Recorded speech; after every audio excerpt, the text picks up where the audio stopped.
जय हिंद दोस्तों। पाकिस्तान ने आज सीज फायर वायलेशंस कर लिया। जम्मू एंड कश्मीर में पूंछ के एरिया में फायरिंग कर दिया और इंडियन आर्मी ने भी रिस्पांस दे दिया और ठोक दिया पाकिस्तानियों को। ये उस टाइम पे होता है जब पाकिस्तान ऑक्युपाइड कश्मीर उसी जगह से कुछ किलोमीटर दूर विद्रोह हो रहा है पाकिस्तान के आर्मी के अंदर। जी हां, बगावत हो रही है पाकिस्तान के। इनफैक्ट कुछ एक्स आर्मी मैन भी इस समय आर्मी के खिलाफ खड़े हो चुके हैं क्योंकि एक बहुत गंदी चाल मुन्नी ने चल लिया है उसके खुद के आर्मी के ऊपर। जी हां, अब ये क्या है इस पे भी हम बात करेंगे, लेकिन अमेरिका का आज एक दावा आया है कि भाई जो एमटी सेतेबेलो है जिसमें 3 भारतीय नागरिकों की मृत्यु हो गई, उस वेसल को 60 वार्निंग्स दिए थे अमेरिका ने, 60 वार्निंग दिए थे, ऐसा एक दावा आया है वेस्टर्न मीडिया रिपोर्ट में। जी हां, अब ये क्या नया एंगल आया है इस पे भी आज बात तो करेंगे ही, लेकिन आज कंगलुओं को उनकी औकात दिखा दिया। आज बांग्लादेश का प्राइम मिनिस्टर का एडवाइजर दिल्ली आया था और उसको एयरपोर्ट में 2 घंटे के लिए इंटरोगेट किया गया था। जी हां, और उसके बाद में इतना फ्रिक्शन हो गया कि वो गुस्से में वहां से वापस चला गया ढाका। अब ऐसा क्या हो गया यहाँ पे दिल्ली के अंदर कंगलुओं के साथ, इसके बारे में भी बात करेंगे। और नेपाल से जो बिजली जाती है बांग्लादेश को, वो बिजली का एक एडिशनल रिक्वायरमेंट कंगलुओं ने दिया था, उसको आज हमने रिजेक्ट कर दिया। तो आज 2 बड़े डिप्लोमेटिक स्नब्स दिए हैं भारत ने कंगलुओं को। और नेपाल के साथ भी आज एक इंसिडेंट हो गया। आईटीबीपी का एक हेलीकॉप्टर नेपाल के एयर स्पेस को उसने वायलेशन कर लिया, ऐसा नेपाल की तरफ से आज एक कंप्लेन निकला है। जी हां, ये वही काला पानी सेक्टर है जहां पे सो कॉल्ड नेपाल इस समय डिस्प्यूट कर रहा है। तो यहां पे क्या चल रहा है इस पे भी बात करेंगे। और चाइना जो आयरन ब्रदर बोलता है ना, आज उसने पूरा नंगा कर दिया पाकिस्तान को। चाइना ने कुछ सैटेलाइट इमेजेस रिलीज कर दिए और कुछ चीजों का खुलासा किया जो पाकिस्तानियों को अच्छा नहीं लगेगा। वो क्या है, नूर खान एयरबेस को भी पूरा ओपन अप कर दिया। अभी क्या किया है उस पे भी बात करेंगे। लेकिन ईरान और अमेरिका के बीच में आज पीस डील का दावा किया जा रहा है, फ्राइडे को हो जाएगा। और इजराइल ने मना कर दिया है कि इजराइल इसमें कोई पार्टी है। जी हां, इजराइल ठोकेगा, ऐसा इजराइल बोल रहा है। अब ये कौन सा सीज फायर है इस पे भी हम बात करेंगे। लेकिन आज भारत ने निर्भय का एक एडवांस्ड वर्जन क्रूज मिसाइल का टेस्टिंग कर दिया। जी हां, 1000 किलोमीटर रेंज वाला। अब इसकी महत्व क्या है इस पे भी हम बात करेंगे। लेकिन इंडियन एयरफोर्स अब एक कामाकाजी ड्रोन इकोसिस्टम बना रहा है सुलूर के अंदर। जी हां, अब यहाँ पे नई डेवलपमेंट्स चल रही हैं और इन सब के बीच में पाकिस्तान के आईएसआई का एक गंदी चाल पकड़ी गई है पंजाब के अंदर भटिंडा में। सीसीटीवी कैमरा इंडियन आर्मी के मिलिट्री स्टेशन के बाहर पाई गई थी। 3 महीने से ये फीड्स भेज रहा था पाकिस्तान और कनाडा को। जी हां, इस पे भी देखेंगे आज। लेकिन इंडियन नेवी के लिए एक खुशखबरी है, आज आईएनएस अग्रे एंटी सबमरीन वॉरफेयर के लिए जो क्राफ्ट है उसको इंडक्ट कर लिया गया है इंडियन नेवी। तो ये कैसे पाकिस्तानी और चीनियों के सबमरीन्स को चुन चुन के मारेगा, इसके बारे में भी हम बात करेंगे। लेकिन सोशल मीडिया में पिछले 2-3 हफ्तों के अंदर चाइना को लेके बहुत सारे खुलासे हो रहे हैं और जो एंटी इंडिया प्रोपेगेंडा चल रहा है इस समय चाइनीज बॉट्स के द्वारा, उसको काउंटर किया जा रहा है। अब वो क्या है इसके बारे में भी आज बात करेंगे दोस्तों। इसके अलावा और बहुत सारे और अपडेट्स हैं जिसको हम डिस्कस करेंगे इस वीडियो के अंदर। इसके लिए लाइक का बटन अभी का अभी दबा दीजिए। देखिए, जो इन्फॉर्मेशन मैं आपको अगले 30 मिनट में दूंगा इकट्ठा, ये आपको पूरे यूट्यूब में कहीं नहीं मिलेगा। इसके लिए सब्सक्राइब का बटन दबा दीजिए और अपडेटेड रहिए। चलिए स्टार्ट करते हैं। मेरा नाम है गिरीश और आप देख रहे हैं जियोपॉलिटिक्स। चलिए स्टार्ट करते हैं।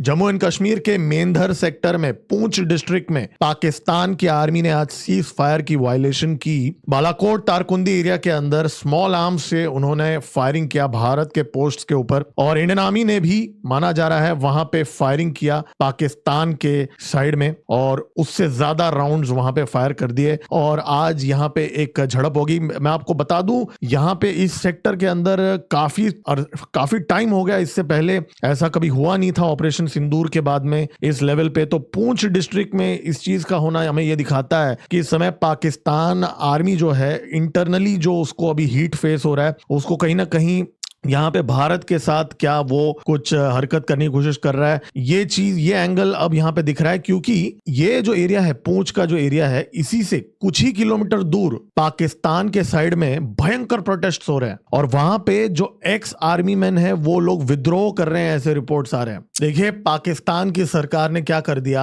आईएमएफ के प्रेशर में आके जो उनका $1 ट्रिलियन का जो पेंशन फंड है जो आर्मी वालों को जाता है, उसमें से इनफैक्ट जो 600 बिलियन लेकिन पीकेआर जो जाता है मिलिट्री वालों के पेंशन में, उसमें कटौती कर दी है। जी हाँ, अब पाकिस्तान के आसिम मुनीर ने, देखिए ये वो देश है पाकिस्तान, सो कॉल्ड देश है, जहां पे उसके जो आर्मी के ट्रूप्स हैं उनको भिखारियों की तरह उनको ट्रीट किया जाता है, उनको अनवांटेड फील कराया जाता है, उनको जिल्लत दी जाती है। ये है पाकिस्तान आर्मी का सच। अब यहाँ पे इन्होंने क्या किया है कि जो इनका पेंशन की जो कैलकुलेशन है, पहले वो लास्ट सैलरी पे होता था, अब इन्होंने लास्ट 4 मंथ्स के सैलरी के एवरेज पे कर दिया। इससे उनका पेंशन कम हो गया। और बहुत सारे जो आर्मी ऑफिसर्स हैं वो पाकिस्तान के अंदर रिटायर होने के बाद गवर्नमेंट जॉब कर लेते हैं। अब इन्होंने क्या किया कि उनका जो पेंशन है वो हटा लिया। अगर कोई गवर्नमेंट जॉब कर रहा है तो आर्मी का पेंशन नहीं मिलेगा, एक ही पेंशन मिलेगा। तो इसको लेके भी जो एक्स आर्मी मैन है वो भड़क गए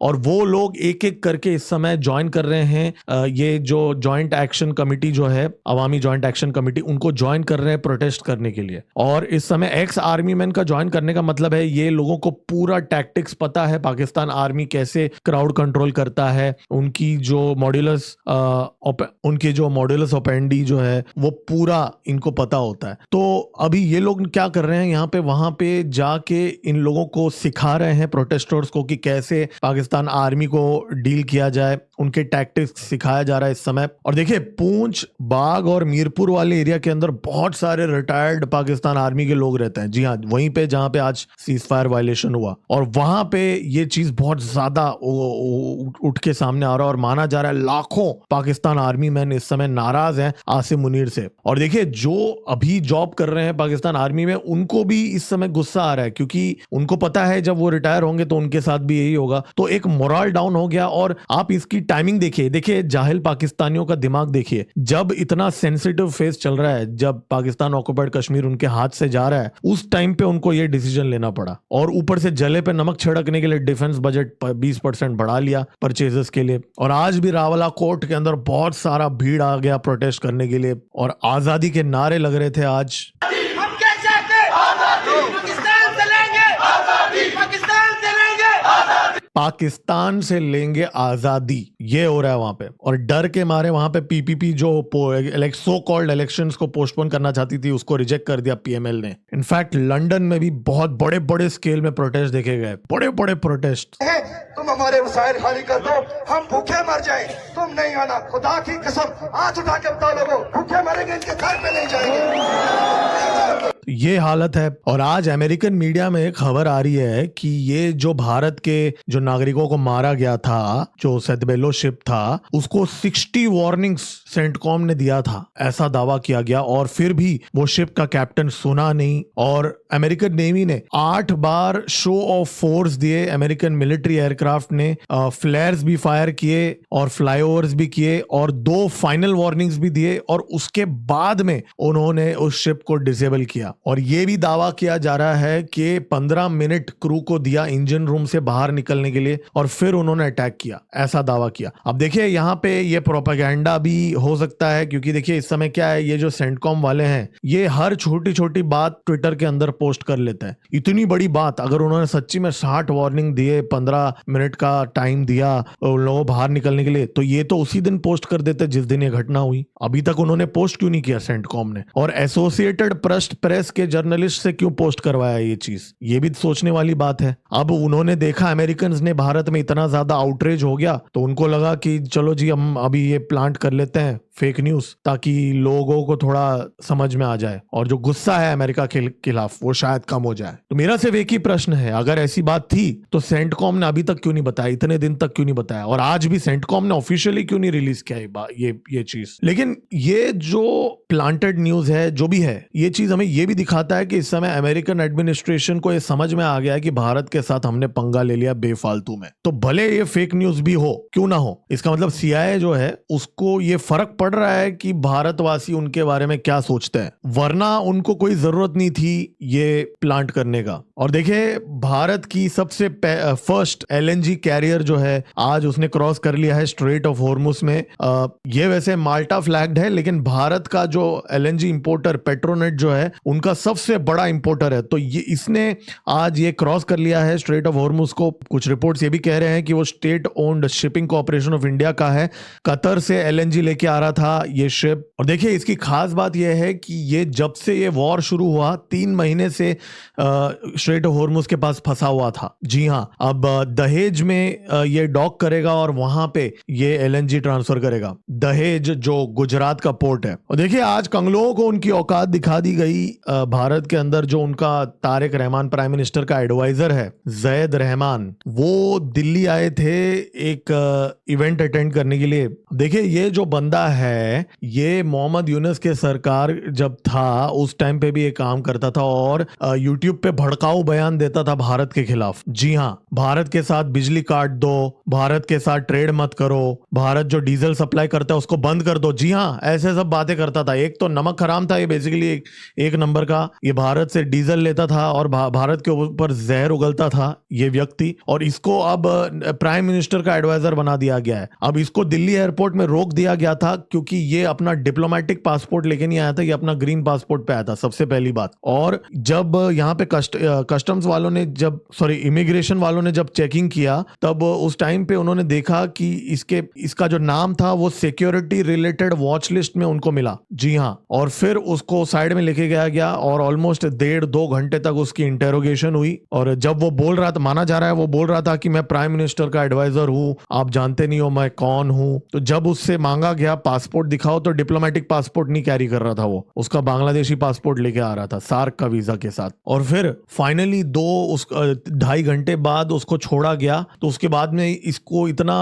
भड़क गया वो कि वहां से उसने श्रीलंका के लिए फ्लाइट पकड़ लिया और वहां से ढाका चला गया और तुरंत एक डिप्लोमेटिक ये हो गया, फ्रिक्शन हो गया। इंडियन ओशन रिम एसोसिएशन का मीटिंग अटेंड करने के लिए आया था और वैसे ही चला गया। अब आप सोचिए ये इवेंट किसने ऑर्गेनाइज किया था? Indian ministry of external affairs ने। 15 तारीख और 16 तारीख 2 दिन के लिए आने वाला था। आप सोचिए मिनिस्ट्री ऑफ एक्सटर्नल अफेयर्स का इवेंट अटेंड करने आया था कंगलू, और 2 घंटे तक इसको एयरपोर्ट पे इंटरोगेशन किया गया था और उसको वापस भेज दिया गया है। मतलब वो खुद ही चला गया। तुरंत भारत के जो एक्टिंग हाई कमिश्नर हैं पवन बड़े, उनको समन कर दिया बांग्लादेश ने। और बांग्लादेश की फॉरेन मिनिस्ट्री ने बांग्लादेश कंगलुओं की जर्नलिस्ट को बोला कि जी ये जो हुआ ये बहुत गलत हुआ हमारे साथ, ऐसा होना नहीं चाहिए था। और उसने कहा इंडियन इमिग्रेशन वालों ने ऐसे ही रोक लिया मिस्टीरियस रीजंस के वजह से। और यहाँ पे देखिए मजे वाली बात यह है कि इसको अप्रूवल भी मिनिस्ट्री ऑफ एक्सटर्नल अफेयर्स नहीं दिया। ठीक है, अप्रूवल भी मिनिस्ट्री ऑफ एक्सटर्नल अफेयर्स नहीं दिया और इंटेरोगेशन भी यहाँ पे इमिग्रेशन वालों ने किया। फिर भारत की तरफ से बोला गया कि जी टेक्निकल एरर है। देखिए यहाँ पे गलती इसकी है, ये अपना डिप्लोमेटिक पासपोर्ट लेके नहीं आया और इन लोगों को देख के तो ऐसा लगता है कि भाई कोई जेएनयू का प्रोटेस्टर टाइप देख के लगता है, और प्राइम मिनिस्टर का एडवाइजर है और भारत के खिलाफ अपशब्दों का प्रयोग करता था ना कुछ ही महीनों पहले। अब बेटा ये सब चीजें याद रखते हैं हम लोग, और सीधा श्रीलंका भाग गया। ये कंगलुओं को आज एक और झटका भी दे दिया। आज भारत ने जो इन लोगों को एक नेपाल से पावर जाता है बांग्लादेश को, तो उसका ऑलरेडी 40 मेगावाट का जो है सप्लाई जाता है। अब आज नेपाल ने कहा कि जी ये जो 40 मेगावाट है वो हमने दिया है बांग्लादेशियों को, ऐसा नहीं है कि हमने नहीं दिया है। नेपाल और बांग्लादेश का जो एग्रीमेंट है बीच में, हमारा जो सिलीगुड़ी कॉरिडोर होके पावर ग्रिड होके जाता है बांग्लादेश के साइड पे, वो भारत के ग्रिड से कनेक्टेड है, तो हमने दिया है 40 मेगावाट। लेकिन बांग्लादेशियों ने क्या किया, अगले 6 महीने के लिए उनको एक्स्ट्रा चाहिए था 20 मेगावाट। ठीक है, और मैं आपको याद दिला दूं, हम लोग बांग्लादेशियों को 2656 मेगावाट का ऑलरेडी देते हैं। 1500 मेगावाट अदानी पावर देता है और बाकी के अलग अलग कंपनीज देते हैं। 2600 हम ऑलरेडी दे रहे हैं मेगावाट कंगलों को। उनको 40 चाहिए था, हमने दे दिया। अब वो एक्स्ट्रा 20 मांग रहे हैं, वो हमने मना कर दिया। उसको लेके बांग्लादेश के अंदर कंप्लेन किया जा रहा है कि देखो जी भारत ने ब्लॉक कर दिया। ये देखिए मैं बांग्लादेशी वेबसाइट पढ़ रहा हूं आपके सामने, इंडिया ब्लॉक्स 20 मेगावाट। अरे जाहिलो, 2600 मेगावाट हम दे रहे हैं, उसका तुमको कोई ग्रेटिट्यूड नहीं है। है, ये 20 एडिशनल वो भी हमने ब्लॉक किया, वो भी ब्लॉक हमने किया नहीं, हमारे पास कैपेसिटी वहां पे उतनी नहीं है, इसके लिए 20 हमने ब्लॉक कर दिया। उसमें कंप्लेन कर रहे हो, जो मिल रहा है चुपचाप लो। और इतने दयावान लोग हैं भारत, हमारी सरकार। अक्टूबर 2024 में ये नेपाल और बांग्लादेश का एग्रीमेंट हमने साइन कराया था, तख्ता पलट के बाद में, यूनुस की सरकार जब थी, जब इतना एंटी इंडिया हेट चल रहा था। और नेपाल ने आज अचानक डिप्लोमेटिक प्रोटेस्ट कर दिया कि आईटीबीपी का एक हेलीकॉप्टर है, जो उसने, उनका दावा यह है कि उन्होंने नेपाली एयर स्पेस को ब्रीच कर लिया दारचूला के पास, और बहुत सारे नेपाली घर जो छंगरू के पास है, उनके घरों के ऊपर से हेलीकॉप्टर उड़ गया, लोग हड़बड़ा गए। और इंडो तिब्बतियन बॉर्डर पुलिस जो है, उनके डायरेक्टर जनरल शत्रुजीत सिंह कपूर जी वहां जा रहे थे, और नेपाली एयर स्पेस का वायलेशन हो गया करके नेपाल ने डिप्लोमेटिक प्रोटेस्ट कर दिया। और ये जो हेलीकॉप्टर है वो गुंजी जा रही थी काला पानी एरिया में, और डिस्ट्रिक्ट मजिस्ट्रेट का पिथौरागढ़ में जो है, वहां पे उन्होंने चिट्ठी, कंप्लेंट लेटर लिख दिया नेपाल ने। नेपाल को लेके एक और बहुत बड़ी अपडेट है, नेपाल के माना जा रहा है 50 चाय के प्रोड्यूसर्स ने अपनी फैक्ट्रीज बंद कर ली है। 50 क्यों? क्योंकि भारत ने इंपोर्ट रूल्स को बहुत स्ट्रिक्ट कर दिया है, और अब उनके जो 60 to 90% एक्सपोर्ट्स भारत को होते हैं, और उन्होंने कंप्लेन किया है यहाँ पे कि ऐसा हो गया। अब इस समय नेपाल के पास 1 मिलियन केजी का अनसोल्ड चाय की पत्तियां हैं, और कोलकाता के अंदर 3 लाख केजी का प्रोसेस टी है, जो अभी जिसकी टेस्टिंग की रिपोर्ट आनी है। अगर टेस्ट फेल हो जाएगा, उन सबको वापस पैसा खर्चा करके नेपाल वापस लाना पड़ेगा डिस्ट्रॉय करने के लिए। नेपाल की टी प्रोड्यूसर्स एसोसिएशन ने रिक्वेस्ट किया, देखिए भारत के मैंगोज, हमारे भी जो फ्रूट्स हैं, उनको बैन किया जा रहा है नेपाल के अंदर, तो ये सारी चीजें होते ही रहेंगी। पर आज नेपाल के पार्लियामेंट के अंदर आरएसपी, जो रूलिंग पार्टी के लॉ मेकर ने, जो नेपाल के बॉर्डर पे फेंसिंग करने के लिए बोल दिया। जी हाँ, बार्बड वायर होना चाहिए, ऐसा प्रस्ताव रखा है भारत और नेपाल के बॉर्डर में। अब अगर ऐसा एजेंट्स को रोका जा सकता है इसके वजह से, तो बहुत बढ़िया बात है। थिंक इसका खर्चा नेपाल के लोगों को उठाना चाहिए इस बॉर्डर का। और ईरान पे आते हैं। अब आज ईरान ने कह दिया है कि इजराइल अगर लेबनान पे हमला बंद नहीं करेगा तो ये पीस डील कभी नहीं हो पाएगा। ये ईरान ने स्पष्ट तरीके से बोल दिया है। अब देखिए, इजराइल के अंदर बहुत ही क्लियर है वो लोग कि इजराइल इस ईरान का जो एग्रीमेंट है, अगर कभी किसी दिन साइन होगा, वैसे ये होते हुए तो नहीं लग रहा है, क्योंकि आज दोपहर को मैंने एक वीडियो बनाया था जहां पे डेडिकेटेडली मैंने आपको समझाया था कि 14 पॉइंट्स में से ऐसे पॉइंट्स हैं कि $300 बिलियन कैश दिया जाएगा रिकंस्ट्रक्शन के लिए एलाइज के द्वारा, $24 बिलियन फंड्स रिलीज किया जाएगा। ऐसी शर्तें हैं जो बहुत अविश्वसनीय चीजें हैं जो प्रस्ताव के अंदर ईरान ने बताया है। हालांकि अमेरिका का दावा है कि वो ईरानी मीडिया है वो गलत इंफॉर्मेशन फैला रही है, लेकिन आजकल तो अमेरिकन पे क्या ही भरोसा करें। कहने का पॉइंट यह है कि इजराइल ने स्पष्ट कर दिया है कि वो इस डील को ऑनर नहीं करेंगे, और ईरान ने ये बोल दिया है कि जब तक इजराइल ऑनर नहीं करेगा तो फिर तो हम साइन ही नहीं करेंगे। तो ये फ्राइडे को ये जो पाकिस्तान का शहबाज शरीफ जो है, जो उनके देश में जाके पार्लियामेंट के अंदर पूरा ऐसा हीरो बन रहा है जैसे कि कुछ बहुत बड़ी चीज यहाँ पे उखाड़ लिया है, तो यहाँ पे ये तो क्लियर ही नहीं है कि फ्राइडे को ये साइन होगा कि नहीं। और उस समय रिपोर्ट्स आ रहे हैं कि पाकिस्तान होस्ट करेगा historic US Iran peace deal की साइनिंग सेरेमनी स्विट्जरलैंड के अंदर, पाकिस्तान होस्ट करेगा। ऐसा भारत के अंदर भी न्यूज़पेपर रिपोर्ट कर रहे हैं और वेस्टर्न मीडिया में भी कर रहे हैं, ठीक है, ब्लूमबर्ग और ये सारे लोग। लेकिन ये जो चीज यहाँ सो कॉल्ड साइन अगर होगी, मुझे नहीं लगता होगी, लेकिन अगर हो भी जाती है फ्राइडे को, तो ये पीस डील नहीं है, ये हिस्टोरिक पीस डील है ही नहीं। ये तो 60 डेज का सीज फायर का एक मेमोरेंडम ऑफ अंडरस्टैंडिंग है, और इस 60 डेज में नेगोशिएशंस होंगे पीस डील के, और 60 डेज के बाद में पीस डील साइन किया जाएगा। तो इस समय मैं बहुत ही शॉक्ड हूं। भारत के अंदर भी जो मीडिया वाले हैं, और वेस्टर्न मीडिया का तो आप भूल ही जाइए, वो लोग आजकल क्या क्या चीजें छापते हैं। लेकिन दुर्भाग्यपूर्ण बात है, भारत की मीडिया भी बोल रही है कि Pakistan will host signing ceremony of the peace deal. ये कोई पीस डील तो है ही नहीं है। After 3 months and 16 days of tireless efforts, historic milestone, कौन सा एग्रीमेंट? तो अब देखिए, मैं ये क्यों प्रेडिक्ट कर रहा हूं कि फ्राइडे को ये साइन नहीं होगा, और अगर होगा भी तो भी ये पूरा दिखावा होगा। ये कभी भी ये फुल टाइम ये सॉल्व नहीं होने वाला, क्योंकि आज ईरान के फॉरेन मिनिस्टर के स्पोक्स पर्सन ने, इस्माइल बघेई ने, कैमरा के सामने प्रेस कॉन्फ्रेंस में बोला है कि ईरान फीस वसूल करेगा, और वो फीस टोल नहीं है, उसने बोला टोल नहीं है, वो फीस है नेविगेशन सर्विसेज के लिए, एनवायरमेंटल प्रोटेक्शन के लिए और शिप इंश्योरेंस और अदर सर्विसेज के लिए। और ट्रंप ने क्या कहा? Toll free. ट्रंप का ट्वीट हमने देखा था, राइट? ट्रंप ने क्या कहा? टोल फ्री होगा। तो अभी ही यहां पे इतना बड़ा डिस्कनेक्ट है, किसी ना किसी को पीछे हटना पड़ेगा। अब आप देखिए इस वॉर के अंदर $29 बिलियन खर्चा किया है यूएस की मिलिट्री ने, ठीक है, और $58 बिलियन का गल्फ एनर्जी इंफ्रास्ट्रक्चर डैमेज हो चुका है। ग्लोबल ग्रोथ रेट 2.5 से 3% के बीच में कम हो चुका है। वर्ल्ड बैंक डाउनग्रेड कर रहा है ऑलमोस्ट 2/3 ऑफ द कंट्री के ग्रोथ रेट को। तेल की कीमतें बढ़ चुकी हैं। इतना सब कुछ होने के बाद अब ऑलमोस्ट वही शर्तों पे अगर पीस डील साइन होगा जहां पे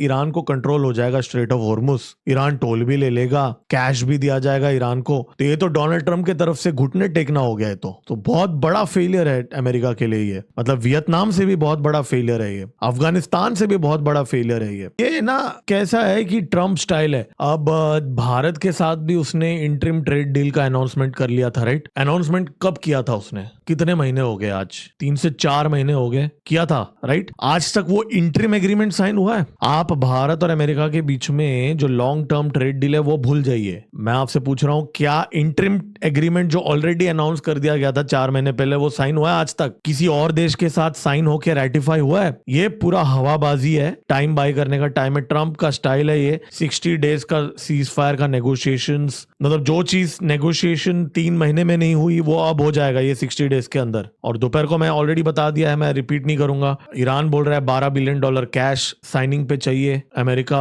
2 दिन पहले ट्रंप ने बोला एक फूटी कौड़ी नहीं दूंगा। तो क्या अमेरिका अपनी खुद की बात पे मुकर रहा है अभी कुछ ही दिन के अंदर? तो अच्छा खासा कमाएंगे इस हफ्ते स्टॉक मार्केट में। देखिए आज डीआरडीओ ने एक टेस्ट किया long range land attack cruise missile का ओडिशा में, और ये माना जा रहा है निर्भय मिसाइल क्रूज मिसाइल का एडवांस्ड वर्जन है ये, और इसकी जो रेंज है 1000 किलोमीटर की है। और इस टेस्ट के दौरान इंडियन एयरफोर्स और इंडियन नेवी के लोग वहां मौजूद थे। अब आप देखिए पिछले कुछ हफ्तों के अंदर कितने सारे टेस्टिंग्स हो गए। ऐसा लग रहा है बहुत जल्दबाजी में हम किसी चीज की तैयारी कर रहे हैं। $2 बिलियन के ड्रोन के डील हमने इस चैनल में डिस्कस किया था। फिर उसके बाद में बहुत सारे और चीजें जो हमने डिस्कस की, और आज ही के दिन INS अग्रे हमने इंडक्ट कर लिया है। भारत का पहला तो नहीं, भारत का indigenous anti submarine warfare shallow water craft, इसको इंडक्ट किया गया है। ये उस हफ्ते होता है इसका इंडक्शन जब पाकिस्तान का हंगोर क्लास सबमरीन वो लोग इंडक्ट करते हैं, और वो श्रीलंका में डॉक था। उसी टाइम पे ये भी हम इंडक्ट करते हैं। और देखिए आयरन ब्रदर जो है, पाकिस्तान का so called iron brother, higher than Himalayas, deeper than ocean वाला जो फ्रेंडशिप है, वो क्या करता है आज? चाइना का आर्टिफिशियल इंटेलिजेंस का फर्म है, मिजार विजन नाम की कंपनी है।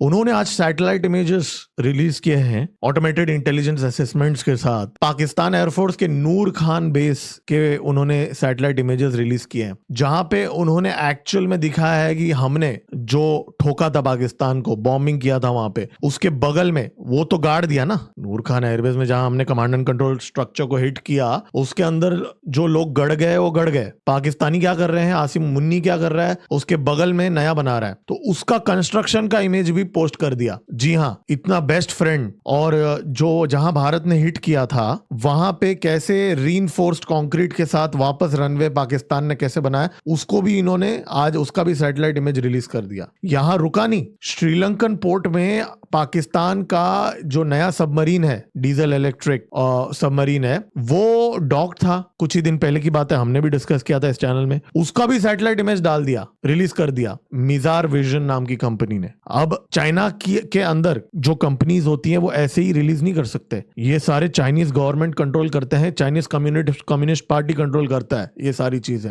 तो बिना उनके अप्रूवल के ये चीजें नहीं वो रिलीज कर सकते। अब पाकिस्तान हार्डन्ड शेल्टर्स बना रहा है अपने एयर बेसिस के अंदर, वो बात का खुलासा चाइना क्यों करना चाहेगा दुनिया के साथ, इसके पीछे कारण क्या हो सकता है, उसकी स्पेकुलेशंस चल रही है इस समय कि चाइना ने ये काम किया क्यों। अब देखिए भारत के पास तो इससे बहुत ज्यादा एडवांस लेवल का हमारे पास सैटेलाइट इमेजेस है, हमारे खुद के सैटेलाइट से हम लेते हैं। और पाकिस्तान में हड़कंप मच चुकी है इस समय। वो लोग बोल रहे हैं कि भाई ये तो बहुत बड़ा ब्रीच हो गया हमारे ऑपरेशनल सिक्योरिटी का। जाहिल पाकिस्तानियों को पता नहीं है हमारे पास हमारे सैटेलाइट्स उनके 20 सेंटीमीटर 24 सेंटीमीटर तक हम देख सकते हैं। तो जी हमें ये चाइना के 2 रुपए के लीक्स की जरूरत नहीं है। हम हर हफ्ते तस्वीरें खींचते हैं इस चीज की सिंथेटिक एपर्चर रडार से। कभी बादल भी आ जाए तो भी हमें कोई टेंशन वाली बात नहीं है। देखिए पंजाब से कंसर्निंग डेवलपमेंट आज सामने आई है। भटिंडा मिलिट्री स्टेशन के पास सीसीटीवी कैमरा पाई गई थी जहां पे वो सोलर पावर्ड था। जी हाँ, जो एक्स कोर का जो हेडक्वार्टर्स है इंडियन आर्मी का, इनफैक्ट माना जाता है भटिंडा का वो एशिया का सबसे लार्जेस्ट मिलिट्री स्टेशन है। उससे कुछ ही किलोमीटर दूर सीसीटीवी कैमरा इंस्टॉल किया गया था 2 अमृतसर डिस्ट्रिक्ट के लोगों के द्वारा। और ये सीसीटीवी कैमरा सोलर पावर्ड था, इसके अंदर एक सिम कार्ड था और ये एक बिजली के पोल के ऊपर था सीमेंट फैक्ट्री के पास भटिंडा श्री गंगानगर रोड में। यहाँ पे जो भी मिलिट्री कॉन्वॉयज हैं वो इस रोड से जाते हैं, राजस्थान को भी जो जाते हैं वो भी यहीं से जाते हैं। और ये सीसीटीवी फुटेज पाकिस्तान और कनाडा भेजा जा रहा था, जी हाँ, एंटी नेशनल एलिमेंट्स को। और भटिंडा की पुलिस एक ट्रैफिक ऑफेंस के लिए वो वहां आए थे और उनका किसी का ध्यान चला गया। और फिर अब खुलासा ये हुआ है कि ये लोग 3 महीनों से 3 मंथ से फुटेज भेज रहे थे, आज जाके पकड़े गए। मतलब 3 महीने से ये फुटेज जा रहा था। और 2 लोगों को अरेस्ट भी किया है, अमृतसर डिस्ट्रिक्ट के लोगों को। अब आप देखिए ऐसे इंसिडेंट्स कितने पकड़े गए हैं पिछले 2 महीने में इस चैनल के अंदर। पठानकोट में अभी रिसेंटली एक दुकानदार सीसीटीवी कैमरा का फीड पाकिस्तान भेज रहा था, वो पकड़ा गया था। फिर हमने ये भी एक रिपोर्ट देखा कि कैसे पंजाब के दूसरे एक लोकेशंस में से भी मिलिट्री कॉन्वॉयज को मॉनिटर करने के लिए सीसीटीवी कैमरा था। फिर हरियाणा के अंदर भी अगर आपको याद है रेलवे स्टेशन के पास ट्रैक के पास इलेक्ट्रिसिटी पोल पे सीसीटीवी कैमरा लगा था।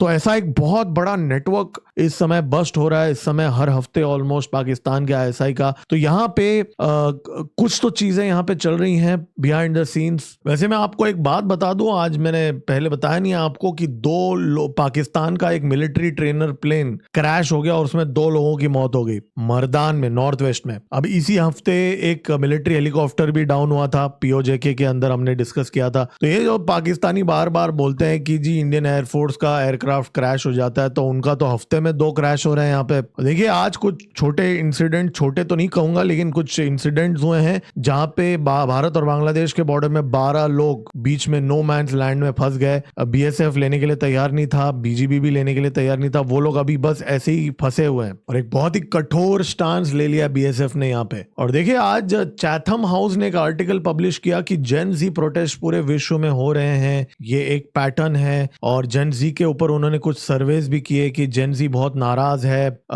उनकी आवाज को रिप्रेजेंटेशन नहीं मिल रहा है और थोड़ा सा निराशा है जेन जी के अंदर। देखिए वैसे तो ये सर्वे किया है उन्होंने, वो रिलीज किया है, लेकिन यहाँ पे पॉइंट ये है कि चैथम हाउस जो है वो डीप स्टेट का एक अंग माना जाता है, ऐसा एलिगेशन उसके ऊपर है। तो अगर वो जेन जी की बातें कर रहा है इस समय, भारत के अंदर भी प्रोटेस्ट इस समय हो रहे हैं, हालांकि वो मैं अलग से कवर करूंगा, यहाँ पे बताने लायक नहीं है। आज कॉकरोच जनता पार्टी के एक जो लीडर हैं अभिजीत दीपके, उनको आज झापड़ भी लग चुका है। जी हाँ, वो प्रोटेस्ट कर रहे थे, तो वो चीज भी वहां चल रहा है। खैर लेकिन चैथम हाउस का जेन जी के बारे में बात करने का मतलब यह है कि एक इस चीज को यहाँ पे मॉनिटर किया जा रहा है, इंटरनेशनल मीडिया के अंदर किया जाएगा। मैं आपको याद दिला दूं, यूएस का एक ट्रेड टीम अब आने वाला है जून 23 से लेके 24 तक। कुदंकुलम में रशिया का एक बहुत बड़ा pressure giant reactor pressure vessel जो है उसको इंस्टॉल कर दिया गया है आज। और आज भारत की सरकार ने एक एडवाइजरी इशू कर दिया है सी फेरर्स को कॉन्फ्लिक्ट जोन्स में प्रिकॉशनरी मेजर्स लेने के लिए। और देखिए मैं आपको एक बात बता दूं, ये जो हमारे सी फेरर भाई बहन हैं जो काम करते हैं, खास करके मैन ही होते हैं, वो रिक्रूटमेंट एजेंसीज के द्वारा जाते हैं और अक्सर ये रिक्रूटमेंट एजेंसीज इंटरनेशनल एजेंसीज होते हैं और इनको नहीं पता होता कि कौन सा टैंकर सैंक्शनड है कौन सा नहीं है। तो अक्सर वो यहाँ पे इन चीजों में फंस जाते हैं। तो उसका जब तक मैकेनिज्म नहीं क्लियर होता तब तक इन एडवाइजरीज का कुछ उतना खास फायदा नहीं है। और देखिए सोशल मीडिया के अंदर क्या है ना, एक नया मूवमेंट शुरू हो चुका है। बहुत सारे चाइनीज वीडियोस वायरल हो रहे हैं अभी, जहां पे गंदे सिटीज और कैसे गंदगी में चाइना के गांव में कैसे सिचुएशंस हैं वो सारे हाईलाइट किए जा रहे हैं इस समय। देखिए अभी क्या था कि चाइना के अंदर तो जो प्रोपेगेंडा वो फैलाते हैं भारतीयों को जो गंदी तरीके से दिखाते हैं उसके बारे में तो हम कुछ नहीं कर सकते, लेकिन ट्विटर के अंदर चाइनीज बॉट्स और इनफैक्ट पाकिस्तानी बॉट्स मिलके भारत के अंदर जो भी गंदे गंदे जगह हैं, जो एक फैक्ट है, ऐसा होना नहीं चाहिए, दुर्भाग्यपूर्ण बात है, बट ठीक है, एक इल इंटेंशन के साथ, एक गलत इंटेंशन के साथ उन्हीं वीडियोस को चुन के फैलाते हैं भारत के खिलाफ प्रोपेगेंडा। उसी चीज को फ्लिप कर दिया गया है, एक मूवमेंट शुरू हो चुका है। अब देख के लगता तो नहीं है कि ये ऑर्गेनाइज्ड है। सोशल मीडिया यूजर्स लगातार वीडियोस शेयर कर रहे हैं, चाइना के अंदर जो गंदगी है उसको हाईलाइट कर रहे हैं, तो कहीं ना कहीं चाइनीज प्रोपेगेंडा को काउंटर किया जा रहा है और चाइनीज बॉट्स के पास इसका कोई इलाज ही नहीं है। और इनफैक्ट बहुत सारे पोस्ट चाइना के जो कास्ट सिस्टम है उसको भी हाईलाइट कर रहे हैं, जैसे जो शी कम्युनिटी है वो स्कॉलर्स और ऑफिशियल्स होते हैं।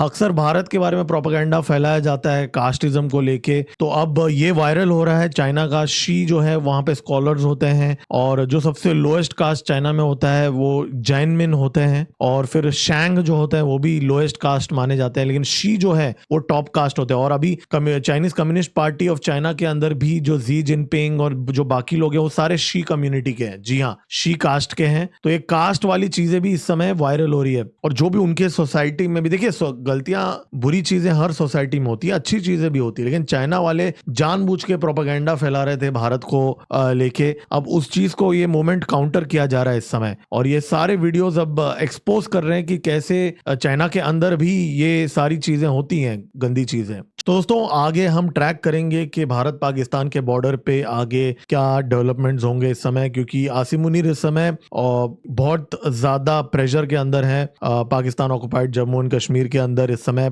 जो एक्स आर्मी मैन ज्वाइन कर रहे हैं वहां पे इस समय विद्रोह कर रहे हैं। तो इन हालातों के अंदर अगर यूनाइट करना है उन लोगों को, पाकिस्तानियों को, वैसे वो कभी होंगे नहीं, लेकिन अगर करना है तो भारत के साथ एक छोटा सा कॉन्फ्लिक्ट अगर कुछ कर लिया तो ये कोशिश हम रूल आउट नहीं कर सकते, क्योंकि डोनाल्ड ट्रंप को इस समय आसिम मुनीर जो उसका ये मानना है कि उसने उसके लिए फेवर किया है या जो लेवरेज क्रिएट कर दिया है या जो भी आप मान लीजिए ईरान के अंदर, तो उसके एक्सचेंज में कुछ वो मांग सकता है डोनाल्ड ट्रंप से, कुछ डिप्लोमेटिक कवर या कुछ सपोर्ट अगले कॉन्फ्लिक्ट के अंदर भारत के साथ। तो वो जो कॉन्फिडेंस है उसको पाकिस्तानी पुराने जो लीडर्स हैं उन्होंने भी आजमाया है 1971 में और बहुत बार बेवकूफ वाली हरकत की है। तो क्या आसिम मुनीर वैसी कोई हरकत करेगा? और इस समय थोड़ा थोड़ा रिस्पॉन्सेस देखने को मिल रहे हैं बांग्लादेश के साथ, नेपाल के साथ सरकार के तरफ से। तो देखिए भारत की सरकार के पास इस समय क्या है ना, देर है लेकिन अंधेर नहीं है, तो थोड़ा स्लो है लेकिन जागते हैं। लेकिन आई थिंक अभी थोड़ा फास्ट मूव करने की जरूरत है चीजों में। इन चीजों को हम बारीकी से ट्रैक करेंगे ऑन अ डेली बेसिस। इसके लिए सब्सक्राइब का बटन दबा दीजिए, बेल आइकन दबा दीजिए, क्योंकि जो इन्फॉर्मेशन मैंने आपको 30 मिनट में दिया है ये आपको पूरे यूट्यूब में इकट्ठा एक जगह पे कहीं नहीं मिलेगा। इसके लिए सब्सक्राइब का बटन दबा दीजिए और लाइक का बटन जरूर दबाइए। देखिए लाइक का बटन दबाने में कोई प्रॉब्लम नहीं है, इससे इस चैनल का रीच बढ़ जाएगा। और QR कोड आपके सामने है, आप सपोर्ट करेंगे तो देखिए ये चैनल आप ही के सपोर्ट से चलता है, तो सपोर्ट कर सकते हैं इस चैनल को। तुरंत मिलते हैं अगले वीडियो में। मेरा नाम है गिरीश और आप देख रहे हैं जियोपॉलिटिक्स। जय हिंद, भारत माता की जय।